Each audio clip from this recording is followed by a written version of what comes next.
Long before the first coin was struck, before merchants sailed distant seas in search of foreign goods, and before the great empires of antiquity carved their names into the stone of history, human societies found a way to compel their members to contribute to the collective whole.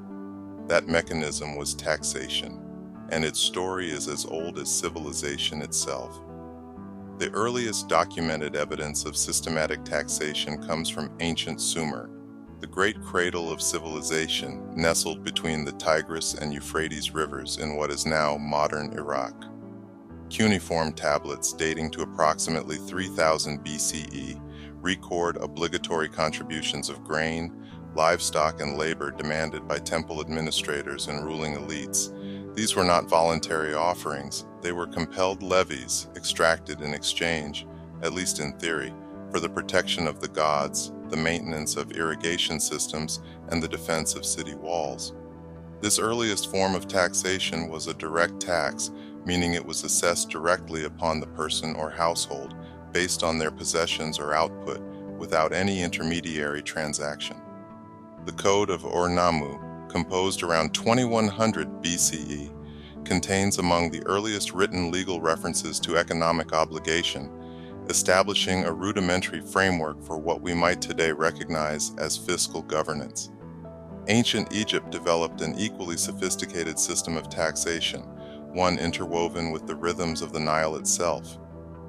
Egyptian scribes and administrators, known as the scribal class, conducted regular censuses of land, livestock, and grain, the ancient world's equivalent of a tax assessment.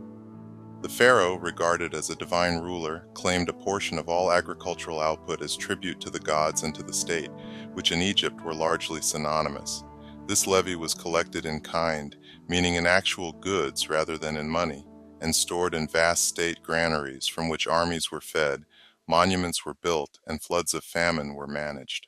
The famous construction of the pyramids at Giza was financed not through slave labor alone, as popular myth would have it, but through a labor tax, a compelled service that Egyptian citizens owed to the state, particularly during the agricultural off-season when the Nile floods made farming impossible. The concept of tribute, a tax imposed by a conquering power upon a subjugated people, also emerged in this ancient world and would remain a dominant form of taxation for millennia. Conquered peoples were required to send regular payments of gold, silver, grain, livestock, or skilled labor to their overlords. As civilization matured and commerce expanded beyond the boundaries of individual city-states and river valleys, taxation grew more sophisticated and, critically, began to attach itself to trade. This gave rise to two foundational categories of taxation that would persist across the entirety of human economic history: customs duties and excise taxes.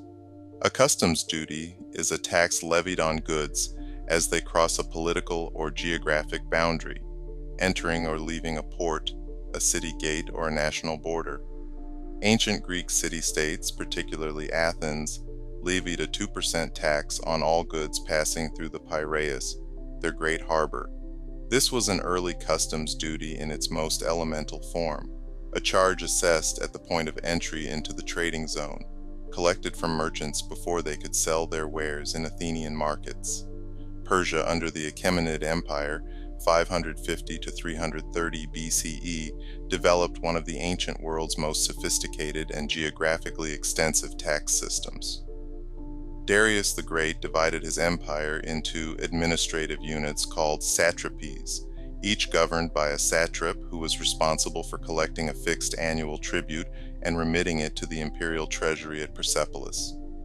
Persia also imposed taxes on agricultural land, salt, and trade goods passing through Persian-controlled trade routes, early versions of what we would today call excise and transit taxes. It was Rome, however, that built the ancient world's most comprehensive, durable, and, for those on the receiving end, most formidable tax system. In the early Roman Republic, citizens paid a direct tax called the tributum, assessed on their property as evaluated by the census. This was the Roman state's primary mechanism for financing its armies, and it was suspended in 167 BCE after the conquest of Macedonia produced enough plunder to fund the state without domestic taxation. a remarkable moment in fiscal history when war became temporarily more profitable than taxing one's own citizens. The Roman vectigalia encompassed a broad category of indirect taxes, including tolls on roads and bridges, fees for using public pastures, taxes on the use of public lands, and levies on specific goods and services. Among the most notorious was the vicissima hereditatium, the inheritance tax, introduced by Augustus in 6 CE at a rate of 5% on inheritances, excluding those from close relatives. Augustus also introduced the centesima rerum venalium, a 1% tax on sales at auction, representing one of history's earliest general sales taxes. With the collapse of the Western Roman Empire in 476 CE, the elaborate machinery of Roman taxation fragmented along with the empire itself. In its place arose the feudal system, a decentralized network of personal obligations and hierarchical loyalties that constituted both a social order and a fiscal system. Taxation in the medieval world was not primarily a relationship between citizen and state, but between vassal and lord, serf and landowner, and every Christian in the church. Under feudalism, a peasant's primary tax obligation was labor. Serfs were bound to the land of their lord and were required to work a portion of each week, typically 2 or 3 days, on their lord's fields, in addition to farming their own plots for subsistence. Beyond labor, serfs owed their lords a share of their agricultural produce, fees for the use of mills and ovens, and payments called tallages, assessed at the lord's discretion. The medieval church added another layer of obligatory payment, the ecclesiastical tithe. Originally voluntary in nature, the tithe, 1/10 of a household's income or agricultural output, became legally compulsory in many parts of Christian Europe from the 8th century onward. The church also levied fees for sacraments, fees for baptism, marriage, burial, and the granting of indulgences, creating what amounted to a tax on the entire arc of Christian life from cradle to grave. As trade revived in Europe from the 10th century onward, driven by the growth of towns, the expansion of long-distance commerce, and the opening of new trade routes through the Crusades, taxation increasingly attached itself to the movement of goods. A tariff is, in its most basic definition, a schedule of taxes applied to imported or exported goods, typically expressed as a percentage of the goods' value, known as an ad valorem tariff, from the Latin for according to value, or as a fixed amount per unit, a specific tariff. Medieval tariffs were often ad hoc and negotiated on a case-by-case basis between merchants and local authorities, but gradually they became more systematic. The Italian city-states of the medieval and early Renaissance period, Venice, Genoa, Florence, Milan, developed sophisticated customs regimes tied to their commercial dominance of Mediterranean trade. Venice, in particular, maintained elaborate customs houses where goods from the eastern Mediterranean were assessed, taxed, and registered before entering the city's markets. The Venetian customs system was notable for its use of estimated values and standardized rate schedules, anticipating by centuries the systematic tariff codes that would emerge in the modern era. While customs duties attached themselves to the borders and gateways of commerce, a parallel form of taxation developed to tax the production, sale, or consumption of specific goods within a territory. This was the excise tax, one of the most enduring, most resented, and most economically significant categories of taxation in human history. An excise is collected domestically, often at the point of manufacture or at the point of sale. Excise taxes are typically levied on goods considered non-essential or potentially harmful: alcohol, tobacco, gambling, and fuel, though historically they have been applied to an enormous range of commodities, from salt to soap to candles. The political dimensions of excise taxation became explosively apparent in the 18th century, particularly in relation to the American colonies. The British Parliament's imposition of the Stamp Act of 1765, a domestic excise requiring revenue stamps on all printed materials, including newspapers, legal documents, and even playing cards, provoked a firestorm of colonial resistance rooted not merely in the economic burden of the tax, but in the constitutional principle that colonists, as Englishmen, could not be taxed without representation in Parliament. The Stamp Act was repealed in 1766, but Parliament simultaneously asserted its right to tax the colonies in the Declaratory Act, setting the stage for further conflict. The Townshend Acts of 1767 imposed customs duties, border taxes rather than domestic excises, on imported glass, paint, paper, and tea, reasoning that the colonists had objected specifically to internal taxes like the Stamp Act while accepting external customs duties. This distinction, embraced by some colonial leaders and rejected by others, ultimately proved irrelevant. Colonial resistance to the Townshend duties was as fierce as it had been to the Stamp Act, culminating in the Boston Massacre of 1770, the repeal of most of the duties, and the retention of the tea tax as a symbolic assertion of parliamentary sovereignty.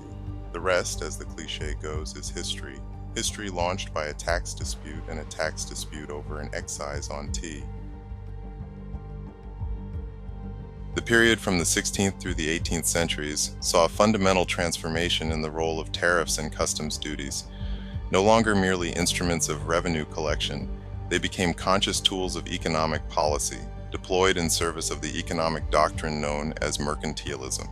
Mercantilism was the dominant economic theory of the early modern period, and its central premise was that national wealth consisted primarily in the accumulation of precious metals, gold and silver, and that a nation grew wealthy by exporting more than it imported, thereby ensuring a constant inflow of gold from foreign purchasers and a minimal outflow to foreign sellers.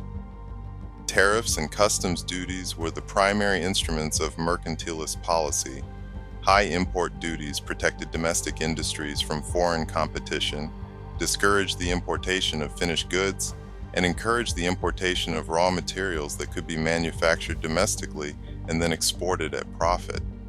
England's Navigation Acts, enacted beginning in 1651, are perhaps the purest expression of mercantilist trade policy in the Anglo-American world.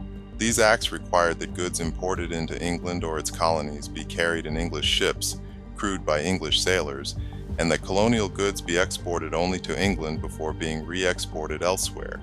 They imposed high duties on foreign competitors and granted preferences to English merchants and shippers. The Navigation Acts were as much about creating a captive market for English industry as about revenue. They represent the use of customs and tariff policy as instruments of imperial economic management. France, under Jean-Baptiste Colbert, finance minister to Louis XIV from 1661 to 1683, pursued a particularly aggressive form of mercantilist tariff policy.